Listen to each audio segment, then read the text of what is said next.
Raiisulwasaraha Jamhuuriyadda Federaalka Soomaaliya Mudane Maxamed Xuseen Rooble wafdi ballaaran oo hogaaminayo ayaa maanta gaaray magalada baydhabo ee gobolka Baay. Raiisul Wasaaraha iyo wafdigiisa ayaa garoonka diyaaradaha Shaati Gaduud International Airport ee magalada Baydhabo waxaa ku soo dhaweeyay madaxweynaha dowlad goboleedka Koonfur Galbeed Soomaaliya Cabdicasiis Xasan Maxamed Laftagareen labada gole ee dowlad goboleedka Koonfur Galbeed ururada bulshada rayidka ee ku nool magaalada Baydhabo. Raiisul Wasaaraha iyo wafdigiisa ayaa markii dambe loo galbiyay qasriga madaxtooyada dowlad goboleedka Koonfur Galbeed Soomaaliya ee magaalada Baydhabo waxaana halkaasi kulamo ku yeeshay madaxweynaha dowlad goboleedka Koonfur Galbeed Soomaaliya Raiisul Wasaaraha dalka iyo golo wasiire oo uu hogaaminayay. Safarka Raiisul Wasaaraha ayaa waxa uu ku qotoma sidii maamulka Koonfur Galbeed ugula hadli lahaa arrimaha doorashooyinka. Madaxweynaha dowlad goboleedka Koonfur Galbeed Soomaaliya Cabdicasiis Xasan Maxamed Laftagareen ayaa dhawaan waxa uu magacaabay 8 xubnood oo ah kuwa soo xuli doona xildhibaanada labada aqal ee baarlamaanka Soomaaliya ee ka soo gari doona deegaanada Koonfur Galbeed Soomaaliya. xilli dhawaan Raiisul Wasaaraha Jamhuuriyadda Federaalka Soomaaliya uu magacaabay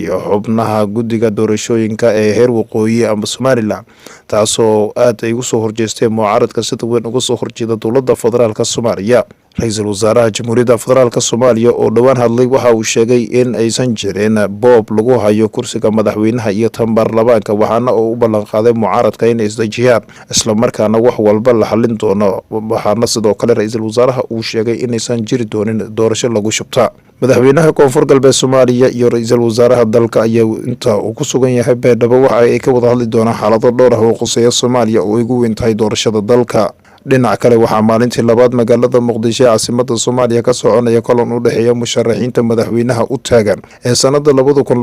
2020-2021. shirkan ayaa galay maalintii labaad waxaana looga hadlay xaalado dhowr ah oo quseeya gudaha dalka Soomaaliya. ugu yaraan 10 musharax u taagan qabashada xilka madaxweynaha Soomaaliya ayaa waxaa maalintii labaad kulan uga soconaya magaalada Muqdisho ee caasimadda Soomaaliya waxaana ay sheegeen in guddiga dhawaan uu magacaabay Raiisul Wasaaraha Soomaaliya uusan ahayn mid dhexdhexaad isla markaana loo baahan yahay gebi ahaanba in meesha laga saaro balse dowladda federaalka Soomaaliya ayaa baaqa ka soo yeeraya mucaaradka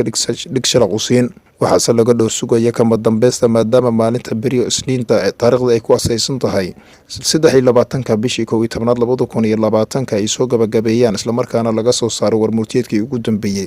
waxaana bulshada ku nool magaalada Muqdisho ee guud ahaan Soomaaliya ay ka dhowr sugayaan natiijada kama dambaysta ay ka soo baxda. dadka gorfeeya siyaasadda Soomaaliya qaarkood ayaa waxa ay sugayaan natiijada ka soo baxda waxaana ay baaq u direen mucaaradka dowladda ka soo horjeeday inay u hoggaansamaan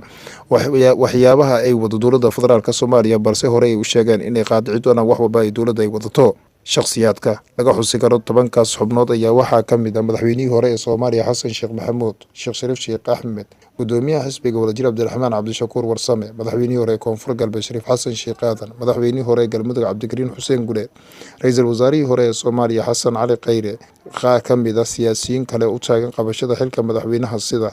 wasiirka hore warfaafinta dhaqanka ee dalxiiska xukuumadda Soomaaliya Daahir Maxamuud Geelle. haddaba la arki doono natiijada kama dambaysta ay ka soo baxda kulanka beri la filayo lagu soo gabagabeeyo Muqdisho iyo kulamada uu ka bilaabay Raiisul Wasaaraha Soomaaliya magaalada Baydhabo caasimadda ku meel gaarka dowlad goboleedka Koonfur Galbeed Soomaaliya.